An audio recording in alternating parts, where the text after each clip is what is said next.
Hello friends, welcome to NEET career. तो इस video में मैं क्विकली अपडेट्स दूंगा। एमपी हाई कोर्ट में जो केस चल रहा था, जिसकी हियरिंग आज 10 जुलाई को थी, एग्ज़ाम के रिलेटेड केस चल रहा था। 75 कैंडिडेट्स के पिटीशन के कारण वो केस का हियरिंग ऐसे 2 बार ऑलरेडी हो चुका है, 2 बार से ज़्यादा हो चुका है। और उसमें एक बार डिसीज़न भी आया था। जो सिंगल बेंच का हियरिंग हुआ था उसमें डिसीज़न आया था रीनीट करने का कि 75 कैंडिडेट्स का दोबारा से एग्ज़ाम होगा। लेकिन नेक्स्ट डे तक डबल बेंच ने उसकी हियरिंग की, उन्होंने रीनीट पे रोक लगा दिया था। तो ये अपडेट थी 10 जुलाई के पहले जो हियरिंग हुई थी। 10 जुलाई का जो डेट दिया गया था, आज की हियरिंग में क्या हुआ वो मैं आपको बताता हूँ। आज की हियरिंग में डिसीजन तो ऐसे कुछ भी नहीं आया, लेकिन एनटीए की साइड से दलील दी गई। जो उनका प्रोसीडिंग होता है कि अपने पक्ष को रखना, उन्होंने सेम लॉजिक को फिर से दोहराया, देखते हुए कि जिन सेंटर्स पे जो कैंडिडेट्स थे, उन कैंडिडेट्स में से कई लोगों ने 600 प्लस मार्क्स लाए हैं और नंबर ऑफ क्वेश्चन जो अटेम्प्ट किए गए हैं भी ऑन एन एवरेज उतने ही है जितने कि दूसरे सेंटर्स जहाँ पे लाइट की प्रॉब्लम नहीं थी। बेसिकली प्रॉब्लम ये थी, अगर आपको नहीं पता है तो, सेंटर्स पर इलेक्ट्रिसिटी कट हो गई थी कुछ समय के लिए और सेंटर के अंदर अंधेरा छा गया था, इसलिए कैंडिडेट्स को देखने में प्रॉब्लम हो रही थी।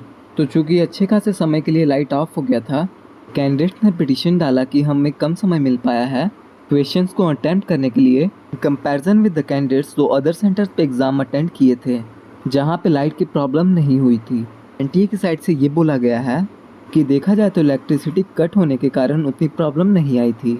लाइट की अवेलेबिलिटी थी वहाँ पे, नेचुरल लाइट और कोई सोर्स नहीं था, लेकिन सीसीटीवी कैमरा का फुटेज एनटीए प्रोवाइड नहीं करा पाई है। जो भी उनके स्टेक होल्डर हैं उनके थ्रू कोर्ट को वो प्रूफ मिली नहीं कि वहाँ पर लाइट का जो कंडीशन था वो कैसा था, वो एडुकेट था या नहीं था। दूसरे साइड से पिटिशनर्स के साइड से ये बात कही गई कि वहाँ पर प्रॉब्लम हुई है, तो इस डिसीज़न पे अभी नहीं आया गया है। जो जजेस हैं उनको लग रहा है कि कुछ हद तक तो प्रॉब्लम हुई है, लेकिन पिछले वाले डिसीज़न में सेम जो 2 जजेस का बेंच था, उन्होंने नीट को होल्ड कर दिया था, सभी के लिए नहीं, उन 75 कैंडिडेट्स के लिए ही था, वनली उसको होल्ड कर दिया था।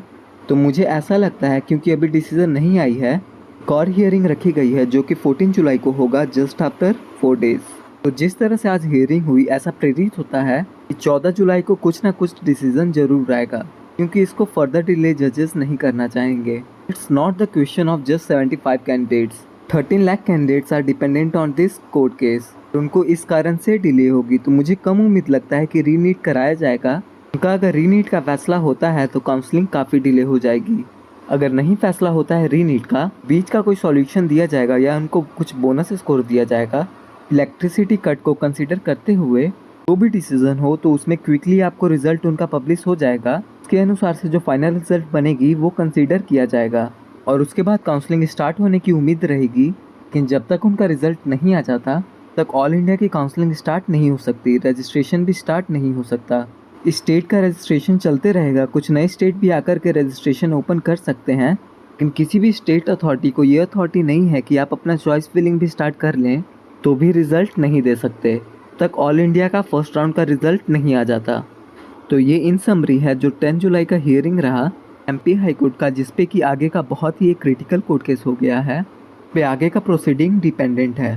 सो you need to wait for another 4 days। After that only you will get some clarification in which way this case is going, how much delay more you expect for the NEET counseling। तो इस video में इतना ही। मिलते हैं ऐसी किसी informative video में। Counselling guidance के लिए आप हमें दिए गए नंबर पर कॉल या मैसेज कर सकते हैं और वीडियो के डिस्क्रिप्शन में व्हाट्सएप ग्रुप का लिंक होगा, आप उससे ज्वाइन कर लें। Thank you for watching, have a nice day.